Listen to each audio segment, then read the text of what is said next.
Well, Catherine, I want to thank you and thank Lee and thank our alumni for joining us today. And I hope you have an enjoyable lunch, and I hope I don't do anything to disturb your appetite or your luncheon. But let's get right into it, because I think the question you asked is important. I also just want to make the point that we're sitting more than 6 feet apart today, and both of us have our masks with us. I do, by the way, have my Maverick Pride mask as well as my Med Center mask at all times. I would say, guardedly optimistic, to use a good medical term. We are tracking not only the number of cases transmitted among students, faculty, and staff, but very importantly, we're looking at the experiences that our students and our community is having. Everything from what the de-densified classroom environment is doing and how well that's functioning, teaching labs, what's going on in our research enterprises, and indeed the level of concern and the level of stress, if you will, that is present among all of those that are visiting our campuses. We're looking at our dining facilities, our pickup for facilities for food. We're looking at our res halls and working very closely with our athletic director and our coaches as we prepare for winter and spring sports, as we're going to talk a little more about that in the future, I know. So I would say, so far so good. The number of cases that we've actually confirmed on the UNO campus are just over 100 in the first 5 weeks of class. The overwhelming majority are not from campus transmission. Well over 90% are from community transmission, that is to say students, faculty, and staff that are living and also working off campus. At the Med Center, the numbers are amazingly much smaller than that. We've been averaging 2 to 3 a week, about 2/3 students, 1/3 faculty and staff, and again, very little or no on-campus transmission that we're aware of. And very importantly, we look at our students and our residents who are in the clinical environments, that is to say they're working in hospitals, clinics, outpatient facilities, etc., coming face to face with appropriate PPE to patients and families that are actively infected with COVID-19. And there's not been a single instance since the beginning of school this semester where one of our students has become ill in that setting either. So I guess I would say, Catherine, so far so good. But every day we're open to understanding there could be changes, there could be outbreaks, or there could be other conditions that we're just not aware of, and we just deal with it on a day-by-day, hour-by-hour basis. It just so happens earlier today we had our weekly briefing for the Med Center Incident Command on all things COVID, and pretty much business as usual, meaning all of the planning, hard work, all the preparation has really paid off. Talk a little bit about the student morale. How is everyone doing? Student morale, faculty morale? Sure. Well, if you look at the national scene, that's a big challenge. In a recent survey, there were over 130,000 college and university students across the country in over 6,000 universities that actually were known to be infected in the first weeks of school. And I'm sure our audience has read about several of those campuses that have either been shut down for thousands of cases that have been transmitted, athletic programs ended, in-person class education stopped, and those sorts of things. And we've not done any of that here at either UNO or UNMC, at least day by day, and not yet. But having said that, there is very little question as to when I talk to faculty and staff and students, they are living through what I would define as a new normal.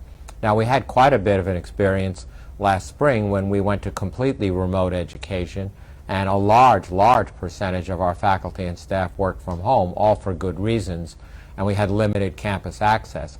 But that has really changed dramatically. As I walk through the Sorrel and Milo Bale and many other locations, there are students, all appropriately spaced out physically, all wearing their masks, working away. I was in the library taking a tour with somebody just as recently as yesterday afternoon, and there were just a number of students working away there. And I've had a chance to talk to a good number of them. I stay pretty closely connected to the leaders of our student government, but also, as I do wander the hallways of our teaching facilities, research facilities, and our clinical sites. I do like to talk to patients, to students and faculty.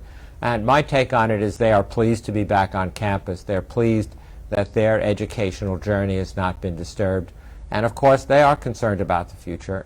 They remind me day after day that the single highest priority has got to be their health, the health of their family and the community. And we get it. And, we take that into consideration in every decision we make. So I guess I would say, Catherine, so far so good. Okay. Talk to us about the infrastructure on place on both campuses that's making this all work. There's the Global Center for Health Security, there's health security offices. How is everyone working together right now? Well, the Global Center for Health Security on the Med Center campus, the GCHS as we like to call it, is a Board of Regents designated center of excellence. It has really been able to pull together the expertise that has been amassed here at the Med Center for almost 20 years, going back to the early days of Dr. Phil Smith and, think SARS and, white powder and envelopes shortly after 9/11. And I don't mean to make light of it. I mean, there are a number of people that were sickened and unfortunately died from that anthrax transmission. But the GCHS has been and continues to be right at the edge of so many different opportunities to help people through this particular pandemic and other things, because they're also monitoring what's going on, with West Nile virus and dengue fever and Ebola in other parts of the world. So I wouldn't want you to think that, life begins and ends around a simple little coronavirus. But each of our campuses has a designated health professions leader, what we call the Office of Health Security. It's Dr. Jane Meza, who is a very, very accomplished faculty member in the College of Public Health here, but has also been an important leader in our international programs. And Jane is responsible at UNO. And Dr. Ted Cieslak, who is both a physician and a public health trained individual, I think well over 3 decades in the United States military. And so Ted understands, as does Jane, the complexity of higher education, the complexity of cutting-edge research, and the complexity of dealing with students, faculty, and staff, and in a very kind, gentle, thoughtful, but affirmed way, trying to help set policies and procedures, work very closely with the academic affairs folks, the student affairs folks, work very closely with our research team, just to be sure that we've got clear policy, everybody knows who's responsible for what, and that we communicate that. We work very closely with the campus communications office on both campuses to be sure that if anything is changing or if there are concerns, we're just totally upfront about it. And we're so upfront about it is that we publish the number of transmissions of disease, confirmed cases by faculty, staff, and students, and we do that every single day. So there's no question that we are totally upfront and transparent about it, as we also publish the community numbers every day for the whole state, every local public health district, and every one of the 93 counties in the state. That's wonderful. So let's talk a little bit about innovation. Talk a little bit about the work going on in research, the work going on with the app development. Mm-hmm. What are some of the innovative things that are now emerging as we go forward? So we can talk about a lot of them, and as a matter of fact, we could fill hours. I just had a recent conversation with the Unimed folks. Those are the people that are responsible under Dr. Dixon's leadership for our commercialization, intellectual property transfer. But there have been any number of patents, copyrights, and other pieces of intellectual property from both UNO and from the Med Center. So you asked me specifically about the One-Check COVID app. Going back to March, we developed this unique partnership with the Scott Scholars Group, and several of the students there, under the leader of Harnoor Singh, in partnership, by the way, with the very top leadership of Apple Computer, developed an app, a smartphone app called One Check COVID. That would be number 1-check space COVID, as an idea of doing self-screening, and that became increasingly popular across the country.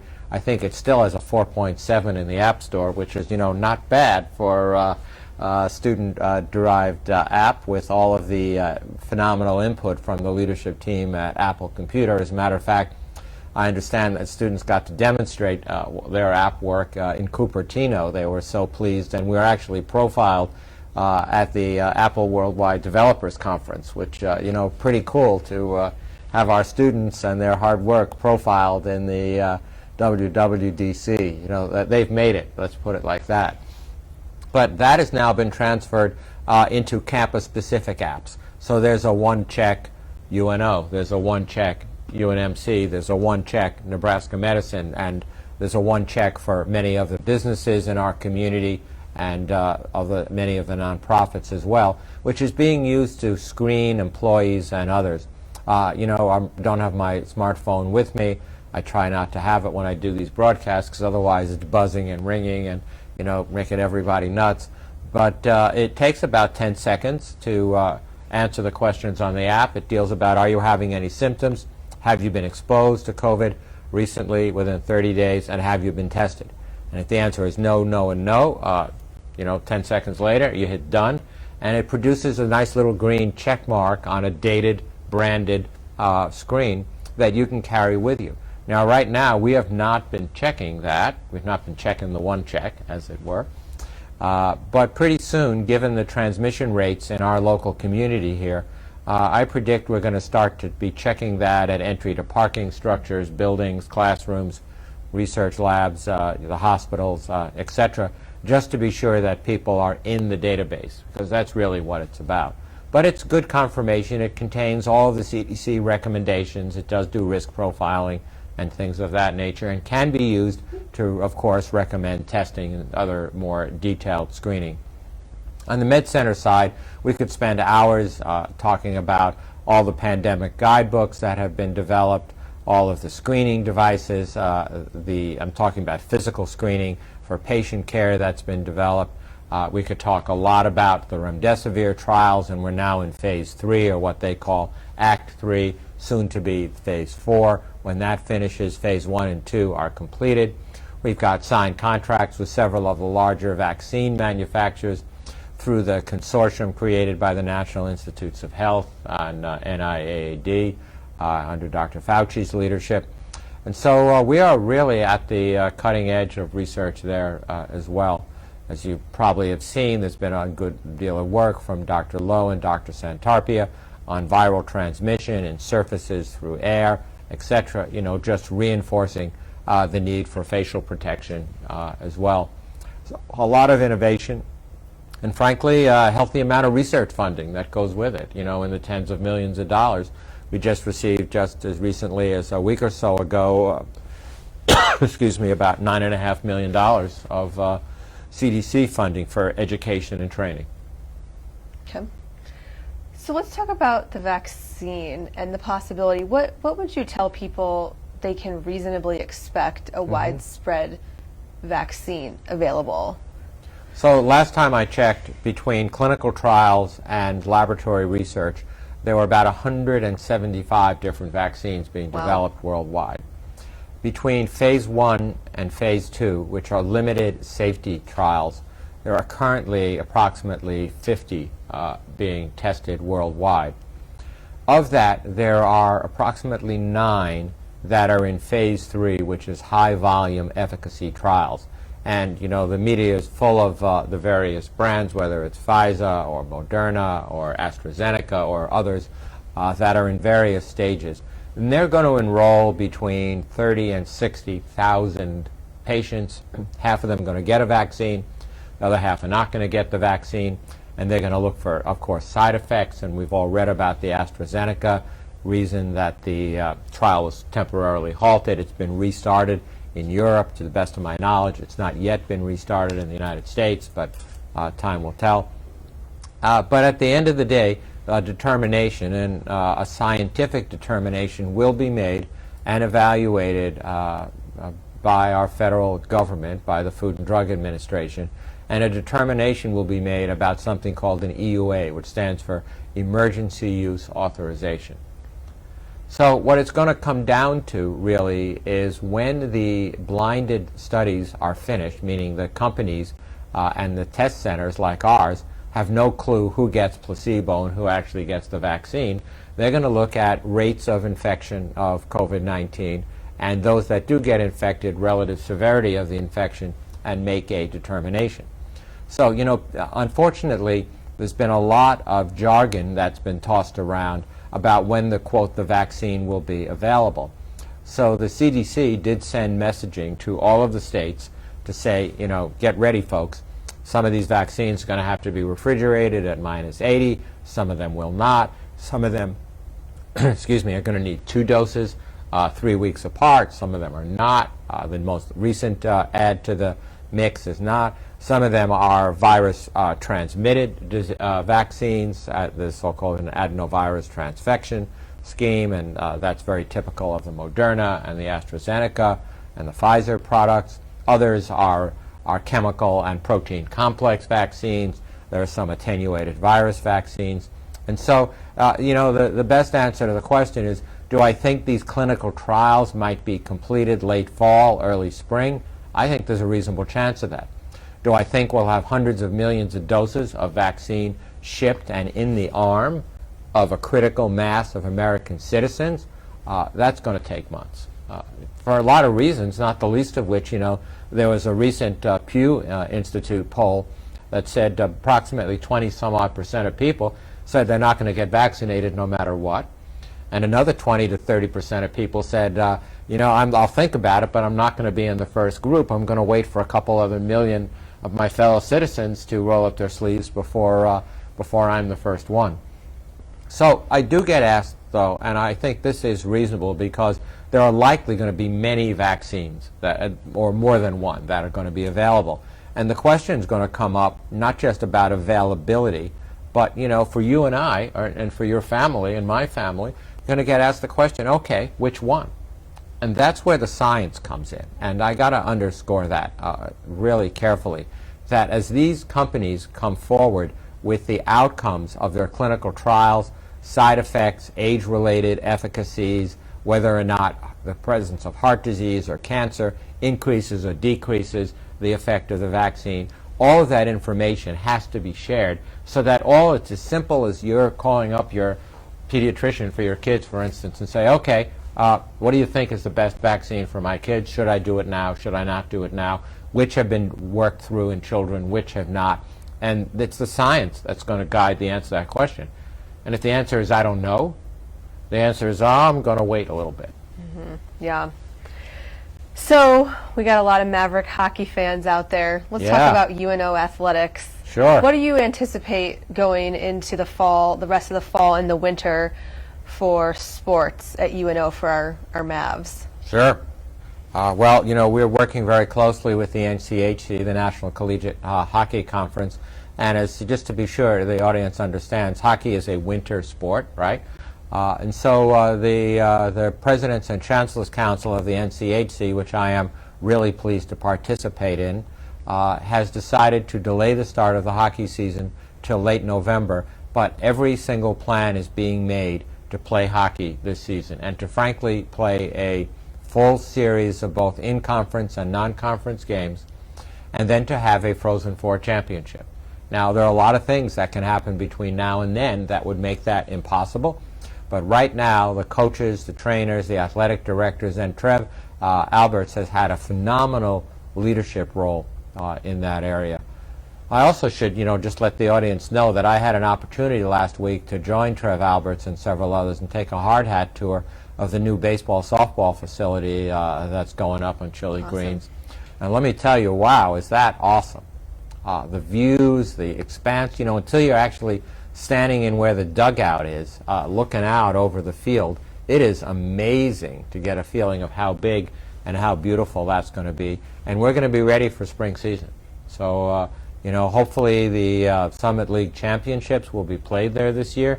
Hopefully that'll be a practice location for the College World Series moving forward. So I'm really excited about that. So the answer to the question is we are very optimistic about winter sports. I know our basketball teams are getting ready for the NCAA competitions as well. And so, stay tuned. We'll, as always, we will be transparent about any updates or changes. But, for those of you that are hockey fans, get ready to tune in. Just a quick follow-up to that. Do you envision an audience at all at any of these games, or is it too soon to tell? I would say it's too soon to tell. The Big Ten has been very clear about that, and many of the Power 5 football conferences have been very clear about that. But that, to me, is a decision that's going to have to be based on the local transmission rates. So if we're where we are right now in local transmission with test positivity in the teens and 200 to 300 new cases per day per million in Omaha and in Lincoln, I'm going to say the chance of having a full audience is going to be very low. Obviously, family and friends, and the audience can define family and friends as they wish. Everybody knows somebody who knows somebody, right, in this community.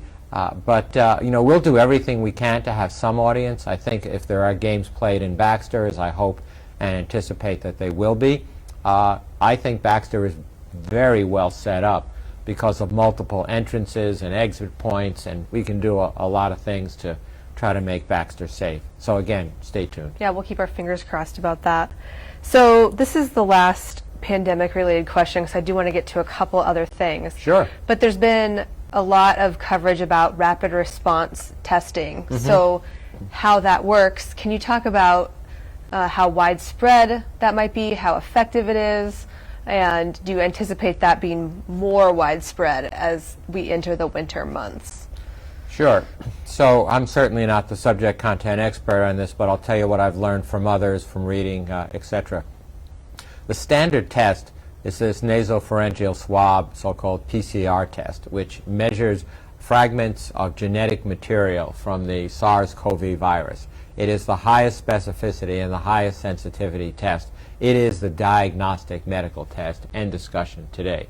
However, what we're really looking for long-term is rapid availability of low-cost, what we call point-of-care testing. The best example of point-of-care testing is either finger-stick glucose testing that we're currently doing, or home pregnancy testing, for instance, where you sort of get a little card and you put a little saliva on it, and if it turns red, you test positive for COVID, and if it turns green, you don't, and you go to work or you go to school, etc. That kind of technology, both for saliva and for swabs and other things, is being developed, and you may have read about it. There's the so-called saliva direct test that's being used by the NBA. There's this new Abbott test that was just shipped out, or is being shipped out, that the president announced not too long ago. Those are called antigen point-of-care tests. None of them are as accurate as the PCR test is. And that becomes a significant issue because the antigen tests, for instance, are very highly specific, but they lack sensitivity. So you could be missing anywhere between 10 and 30 or even 40% of people who have COVID-19. And so a lot depends on what the prevalence of the virus spread is in the community.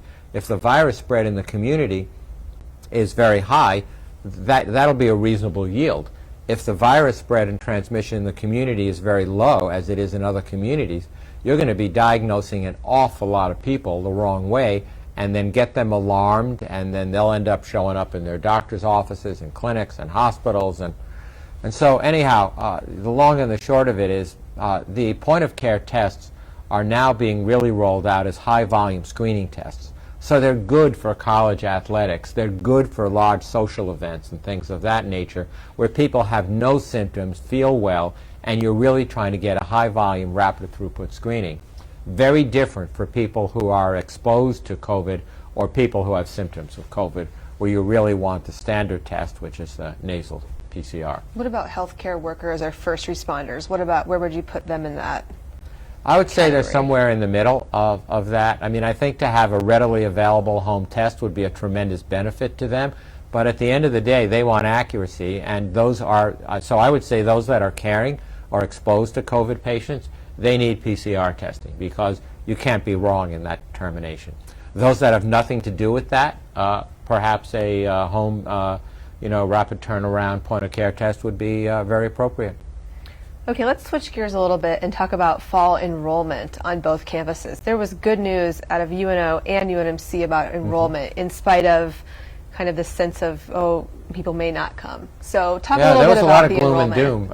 doom Yeah, in the spring, and there were a large number of universities, colleges, community colleges that have had 10, 15, 20, 25% dips, particularly in first-time, full-time incoming students. Not at UNO or UNMC. Both are substantially up. UNO entered its largest student cohort this year since 1992.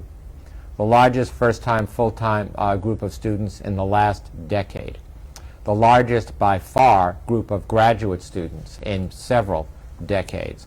And I'm proud to tell you, the most diverse student body in terms of transfer students, first-time, full-time students, returning students as well.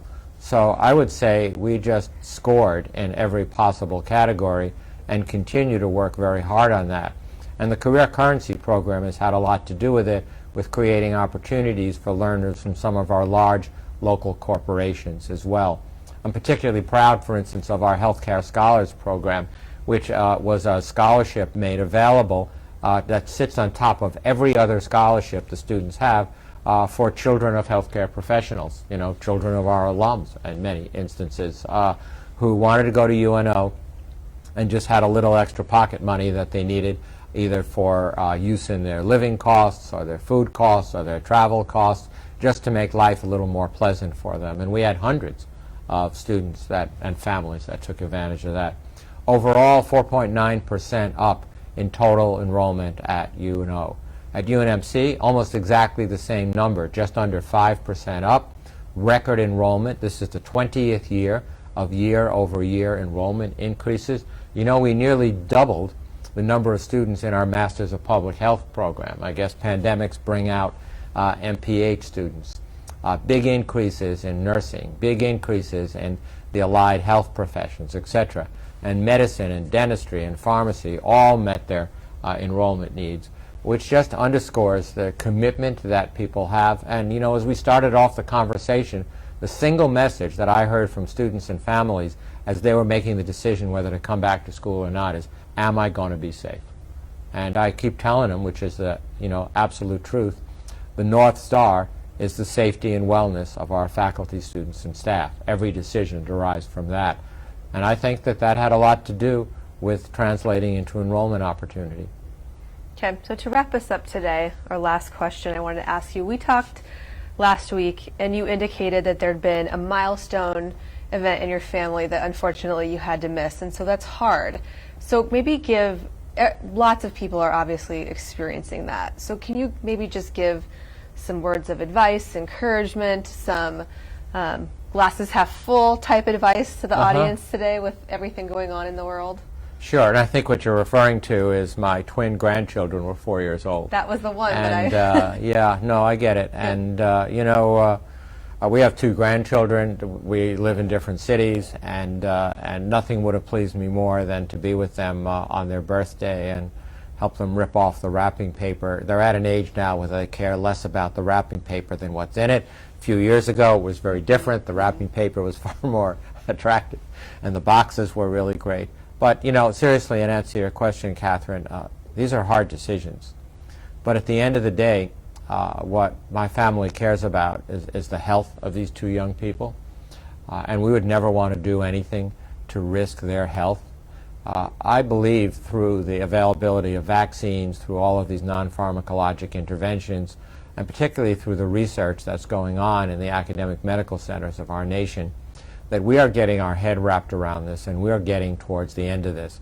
I can't tell you as I sit here that we're in the 7th inning or the 9th inning or the 5th inning of this game, to use an overly tortured sports metaphor. But I do know this, that I derive tremendous personal satisfaction from the UNO and the Med Center family that I get to interact with every day. And through the use of technology, I do get to FaceTime and talk with my grandchildren and my family members all the time. And that has really brought us together, and I do cherish that time greatly, and I encourage people to do that. But I'm also well aware, very well aware, how much stress and anxiety and tension there is out there. And it's not just all things pandemic, but there's a tremendous amount of economic uncertainty, tragic degrees of unemployment, I don't need to tell this audience about all the structural racism and tension there is in that area, tons of political unrest, add into that wildfires, hurricanes. I mean, it just seems like one thing after another. But, you know, I have a very pragmatic approach to it, and that is one day after another, stay focused on the present. You know, it comes down to what I call the Stockdale paradox, and I'll leave you with these words. When Admiral James Stockdale was shot out of the sky over North Vietnam, he became a prisoner of war and spent the next 7.5 years in the Hanoi Hilton. Well over half the prisoners that he knew during that time, due to starvation and torture and disease, all passed away. And he characterized those that survived as having two key qualities. One is they always stayed focused on the horizon.